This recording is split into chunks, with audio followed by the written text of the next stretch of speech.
بص، طبعا جسم العربيه احنا عندنا جسم العربيه بيبدا من هنا لهنا صح؟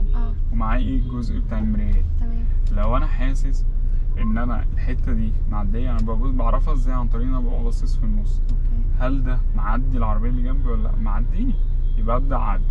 طب لو انا حاسس ان انا لا، كده العربيه دي داخله معايا، داخله هنا في المكان ده، يبقى معنى كده لو انا كملت هخبطها. تمام. بس مفيش حاجه بقى اسمها في الابعاد او كده ان انا ابدا ابص بقى إيه على زوايا الدركسيون واشوف العربيه دي داخله او مش داخله. الموضوع صعب شويه كابلكيشن، لا يعني حاساه مش عملي خالص. مش عملي مع هينفع. مع الموقف. انت ممكن لو واقفه ممكن اجرب ده لو انا واقف فابص فعلا على بتاع. اما انا لو انا ماشي مش هركز مع الدركسيون والعربيه. طب ده كده لا صح؟ ده كده لا. بص دخل اطاري يبقى كده لا، ما ينفعش. تمام.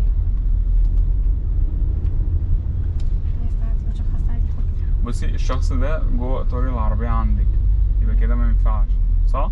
ما بين القايم صح؟ صح؟ عشان كده انت اديتيله. العربيه دي كانت جواه، دلوقتي هي بره اهي. يبقى انا كده اقدر اعدي.